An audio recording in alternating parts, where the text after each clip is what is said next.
Hello friends, welcome to my channel. तो चलिए start करते हैं आज का सेशन। ठीक है, बहुत बहुत स्वागत है आप लोगों का एजुकेशनल एकेडमी में। ठीक है, तो आप लोगों का आज का सेशन है भक्ति काल से। ठीक है, तो यहाँ पर पहला क्वेश्चन है कि निगूढ़ काव्यधारा की प्रवृत्ति है।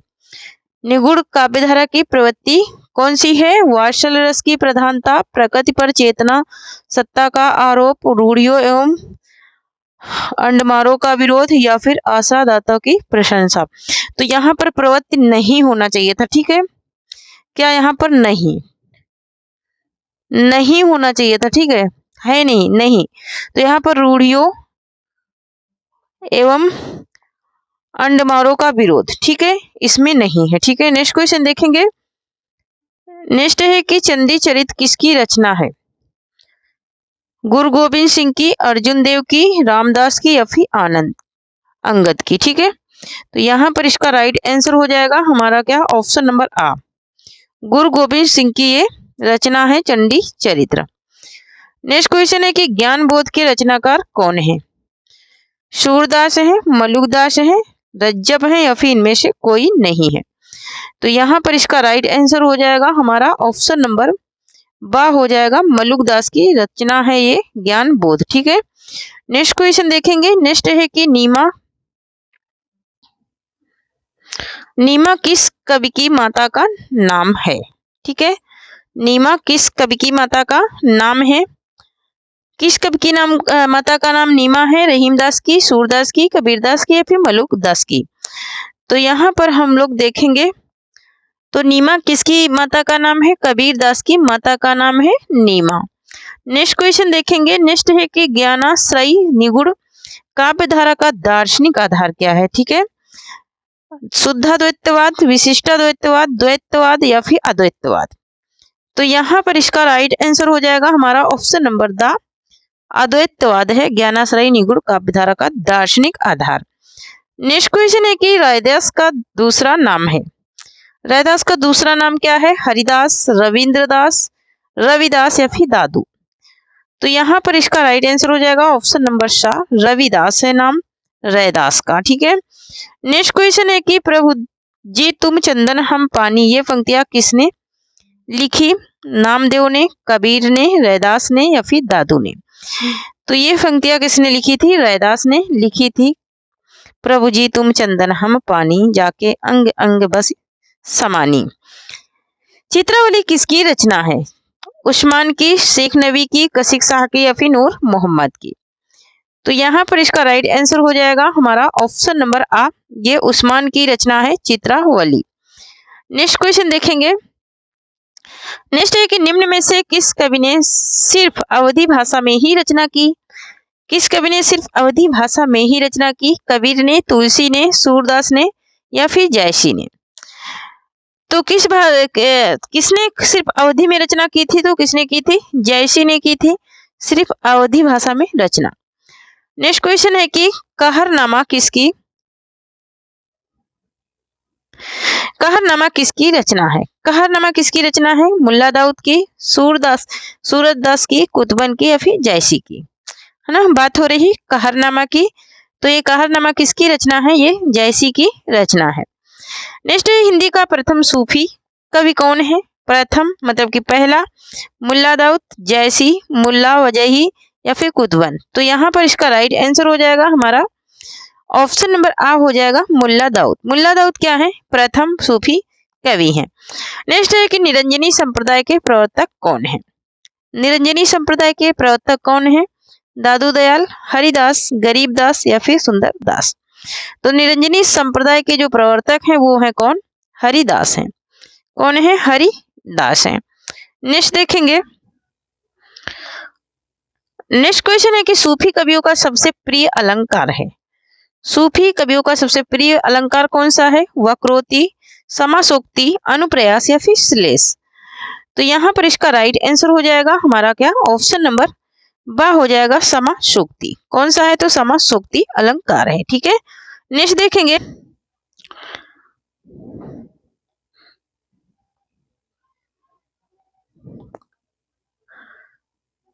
नेक्स्ट है कि आचार्य शुक्ल ने सूफी काव्य की प्रथम रचना किसे माना है? सूफी काव्य की प्रथम रचना किसे माना है? चंद्रायन को, मृगावती को, चित्रावली को या फिर मधुमालती को? तो इन्होंने प्रथम रचना माना है किसको? मृगावती को माना है। किसने? आचार्य शुक्ल ने। नेक्स्ट क्वेश्चन देखेंगे। नेक्स्ट है कि भक्तमाल के रचनाकार नाभादास के गुरु का नाम क्या था? भक्तमाल के रचनाकार नाभादास के गुरु का नाम क्या था? नरिहर दास, वल्लभाचार्य, विठलनाथ या फिर अग्रदास? ठीक है, तो नरिहर दास तुलसीदास के गुरु थे।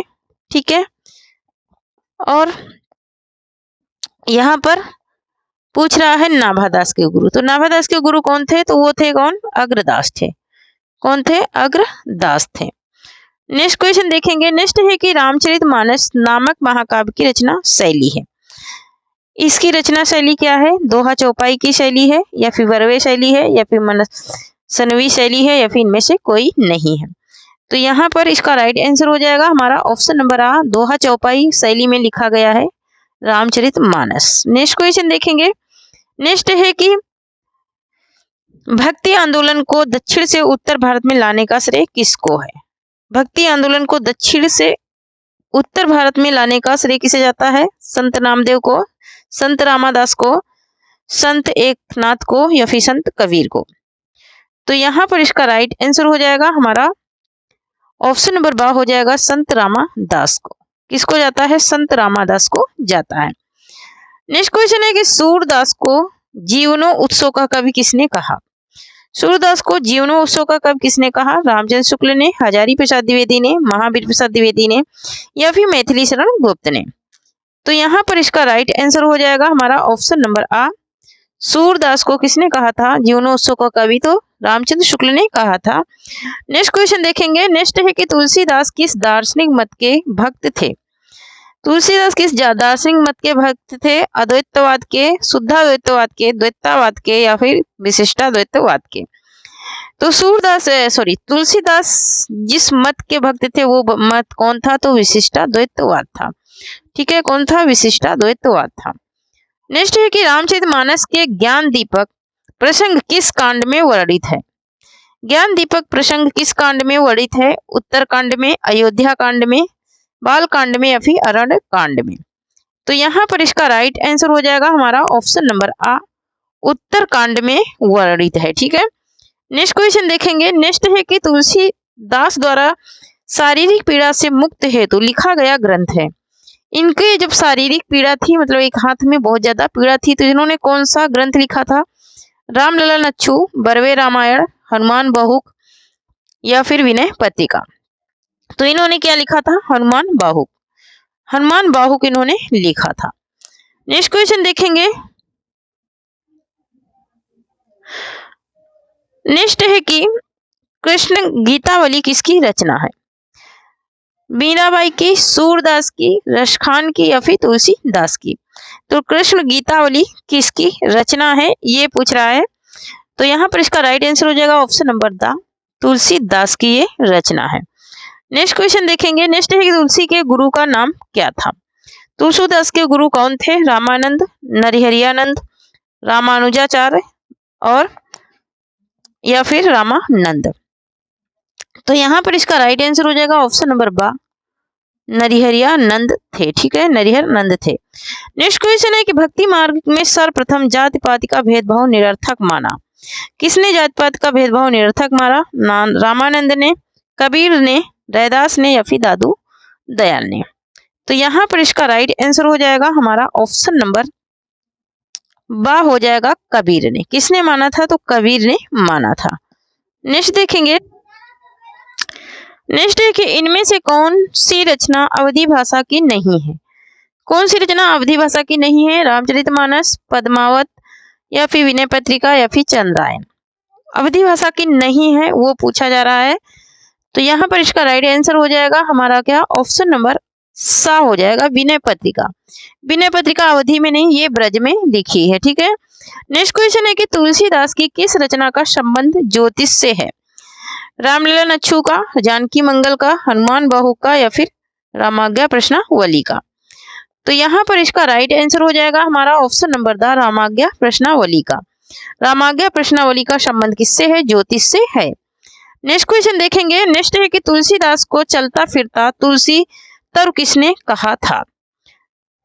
तुलसीदास को चलता फिरता तुलसी तरु किसने कहा था?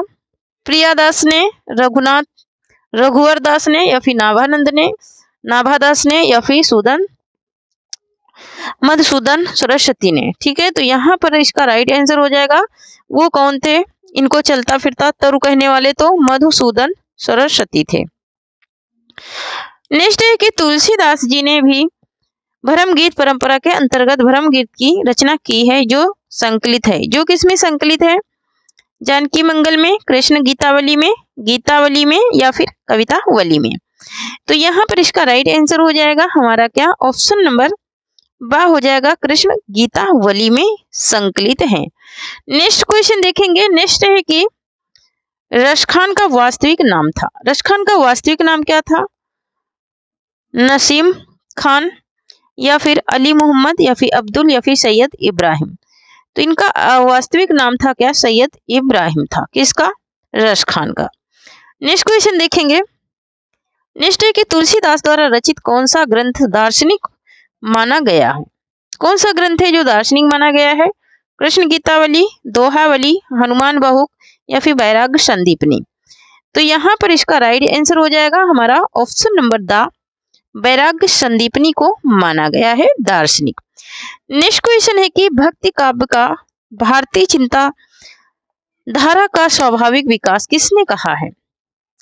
भक्ति काव्य का भारतीय चिंताधारा का स्वाभाविक विकास किसने कहा है? नामवर सिंह ने, हजारी प्रसाद द्विवेदी ने, बच्चन सिंह ने, या फिर डॉक्टर रामकुमार वर्मा ने। तो यहाँ पर इसका राइट आंसर हो जाएगा हमारा ऑप्शन नंबर बा, हजारी प्रसाद द्विवेदी ने किया है। जो लोग अभी तक सेशन को शेयर नहीं करे हैं प्लीज शेयर कर दीजिए, और जो लोग लाइक नहीं करे हैं लाइक कर दीजिए, क्योंकि मुझे तो एक भी लाइक अभी तक दिख नहीं रहा है। ठीक है, तो लाइक कर दीजिए, उसमें कोई पैसा नहीं लगने वाला है और न ही शेयर में पैसा लगने वाला है। ठीक है, नेक्स्ट क्वेश्चन देखेंगे। नेक्स्ट है कि भक्ति को धर्म का रसात्मक रूप किसने कहा?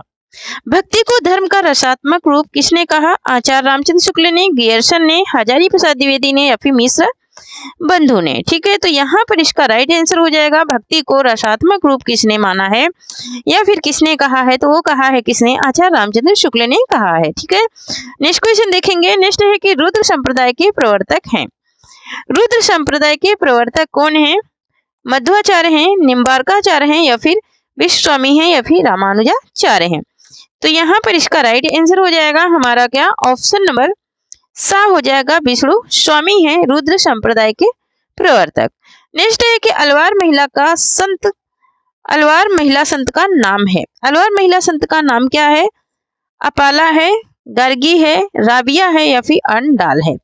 तो यहाँ पर इसका राइट आंसर हो जाएगा हमारा क्या? ऑप्शन नंबर द हो जाएगा, अंडाल, है ना। अंडाल हो जाएगा। मीरा के अतिरिक्त ये भी क्या थी? कृष्ण भक्त थी। ठीक है, नेक्स्ट क्वेश्चन है कि जिसके भक्ति पारक गीतों का संकलन अभंग के नाम से जाना जाता है वो कौन है? नामदेव हैं, या फिर साहजोबाई हैं, या फिर कबीर हैं, या फिर दादू दयाल हैं। तो यहाँ पर इसका राइट आंसर हो जाएगा हमारा ऑप्शन नंबर आ। वो कौन है? तो वो है नामदेव हैं, संत नामदेव।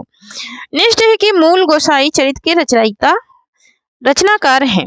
मूल गोसाई चरित्र के रचनाकार कौन है? वल्लभाचार्य हैं, वेणु माधव दास हैं, या फिर अर्जुन देव हैं, या फिर नाभा दास हैं। यहाँ पर इसका राइट आंसर हो जाएगा हमारा क्या? ऑप्शन नंबर बा हो जाएगा, वेणु माधव दास हैं। कौन है? तो वेणु माधव दास हैं। ठीक है, नेक्स्ट देखेंगे। नेक्स्ट क्वेश्चन है कि कबीर का प्राकट्य स्थल है। कबीर का प्राकट्य स्थल क्या है?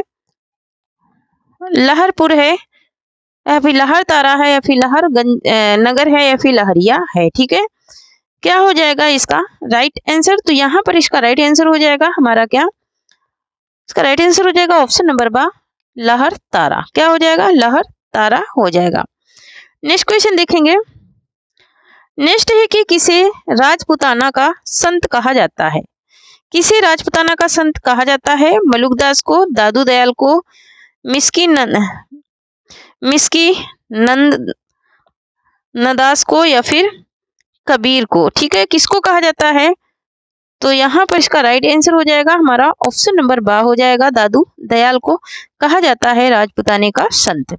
ठीक है फ्रेंड्स, आज मैं 50 क्वेश्चन इस पे कराऊंगी और मेरी ये पीडीएफ है 210 क्वेश्चन की। ठीक है, 210 क्वेश्चन की पीडीएफ है।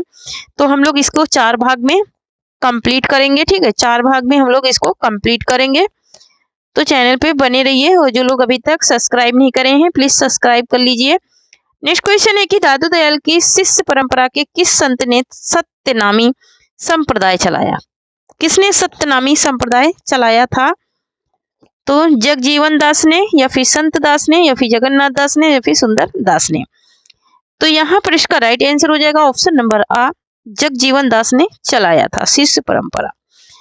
नेक्स्ट क्वेश्चन है कि दादू की रचनाओं का संग्रह हरदेवाड़ी नाम से किया था। हरदेवाड़ी नाम से किसने किया था? रज्जब और मलुकदास ने, या फिर यारी साहब और बुल्ला साहब ने, या फिर संत दास और जगन्नाथ दास ने, या फिर कबीर दास तथा मिस्की दास ने।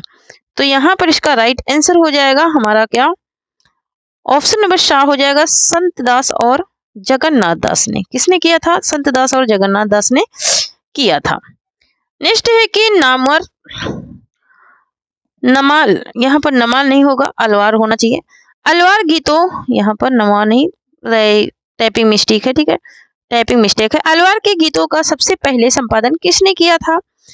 संत एकनाथ ने, या फिर नाथ मुनि ने, या फिर ज्ञानेश्वर ने, या फिर नामदेव ने। ठीक है, तो यहाँ पर इसका राइट आंसर हो जाएगा हमारा क्या? ऑप्शन नंबर बा हो जाएगा, नाथ मुनि ने। किसने किया था सर्वप्रथम? नाथ मुनि ने किया था। नेक्स्ट क्वेश्चन देखेंगे। नेक्स्ट है कि कबीर किस मुगल शासक के समकालीन थे? अकबर के, मोहम्मद तुगलक के, अलाउद्दीन के, या फिर सिकंदर लोधी के। तो यहाँ पर इसका राइट आंसर हो जाएगा option number the, Sikandar Lodhi के समकालीन थे। नेक्स्ट क्वेश्चन देखेंगे। नेक्स्ट है कि योग साधना के प्रवर्तक तथा आदि गुरु माने जाते हैं। योग साधना के प्रवर्तक तथा आदि गुरु कौन माने जाते हैं? गोरखनाथ, बुद्ध, या फिर विष्णु, या फिर शिव। तो कौन माने जाते हैं आदि प्रवर्तक? तो यहाँ पर इसका राइट आंसर हो जाएगा ऑप्शन नंबर द, शिव माने जाते हैं। कौन माने जाते हैं? तो शिव माने जाते हैं। नेक्स्ट है कि हीरा जन्म अनमोल है, कौड़ी बदले जाए, पंक्ति किसकी है? हीरा जन्म अनमोल है, कौड़ी बदले जाए, ये पंक्ति किसकी है? नानक देव की, या फिर कबीर दास की, या फिर सूरदास की, या फिर रहीम दास की। तो यहाँ पर इसका राइट आंसर हो जाएगा हमारा ऑप्शन नंबर बा, ये कबीर दास की पंक्ति है। नेक्स्ट क्वेश्चन है कि पद्मावत में पद्मनी किसका प्रतीक है? पद्मावत में पद्मनी किसका प्रतीक है? साधक का, माया का, परसत्ता का, या फिर गुरु का। पद्मावत में पद्मिनी का प्रतीक पूछ रहा है, तो पद्मिनी का प्रतीक है कौन? परम सत्ता का ये प्रतीक है पद्मिनी। नेक्स्ट है कि अखरावट कृति के रचनाकार कौन है? कुतुबन है, मंझन है, जयसी है, या फिर उस्मान है। तो यहाँ पर इसका राइट आंसर हो जाएगा हमारा क्या? ऑप्शन नंबर सा हो जाएगा, जयसी है। कौन है? तो जयसी है अखरावट कृति के रचनाकार। नेक्स्ट क्वेश्चन है कि पद्मावत का कौन सा खंड हिंदी साहित्य की अनुपम निधि माना जाता है? पद्मावत का कौन सा खंड हिंदी साहित्य की अनुपम निधि माना जाता है? पद्मावती वियोग खंड, या फिर नागमती वियोग खंड, या फिर राजा सुआ संवाद खंड, या फिर नागमती सुआ संवाद खंड। ठीक है, तो यहाँ पर इसका राइट आंसर हो जाएगा हमारा क्या? इसका राइट आंसर हो जाएगा ऑप्शन नंबर बा, नागमती वियोग खंड माना जाता है अनुपम निधि का। ठीक है, नेक्स्ट क्वेश्चन है कि भक्ति काल की समय सीमा क्या है? भक्ति काल की समय सीमा क्या है? संवत 1375 से 1700 तक, संवत 1775 से 1800 तक, या फिर संवत 1375 से 1900 तक, या फिर उपयुक्त में से कोई नहीं। ठीक है, तो यहाँ पर इसका राइट आंसर हो जाएगा हमारा क्या? ऑप्शन नंबर आ हो जाएगा, संवत 1375 से 1700 तक मानी जाती है भक्तिकाल की समय सीमा। ठीक है, नेक्स्ट क्वेश्चन देखेंगे।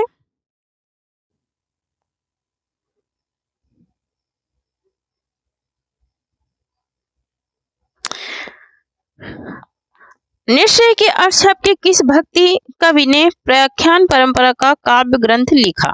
सूरदास ने, नाभादास, नंददास ने, कुंभनदास ने, या फिर परमानंद दास ने।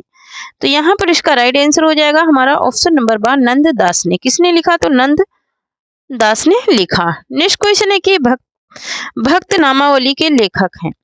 भक्त नामावली के लेखक कौन है? नाभादास हैं, गोकुलनाथ हैं, या फिर कालिदास हैं, या फिर ध्रुव दास हैं। तो यहाँ पर इसका राइट आंसर हो जाएगा हमारा क्या? ऑप्शन नंबर दा हो जाएगा, ध्रुव दास हैं भक्त नामावली के लेखक। ठीक है, तो थैंक यू फ्रेंड्स, आज के लिए इतना ही। 50 क्वेश्चन की मैं पीडीएफ डेली कराऊंगी, इसके हम लोग 4 भाग करेंगे। ठीक है, हमारे 210, ठीक है, 210 मतलब कि 210 क्वेश्चन की पीडीएफ है ये भक्ति काल से, और ये भक्ति काल हम लोग कंटिन्यू करेंगे। उसके बाद हम लोग दूसरे काल की बात करेंगे। ठीक है, उसके बाद हम लोग दूसरे काल से पढ़ेंगे, रीतिकाल पढ़ेंगे। ठीक है, छायावाद पढ़ेंगे, प्रगतिवाद पढ़ेंगे, सब एक साथ में हम लोग टॉपिक वाइज पढ़ेंगे। ठीक है, तो थैंक यू, जय हिंद, जय भारत। जो लोग चैनल को सब्सक्राइब नहीं करे हैं अभी तक, वो सब्सक्राइब कर लें, लाइक करें, शेयर करें, और बस इतनी ही छोटी सी रिक्वेस्ट है, तो थोड़ी सी मदद करते रहिए। ठीक है, और अपने सेहत का भी ख्याल रखते रहिए। ठीक है, थैंक यू, जय हिंद, जय भारत।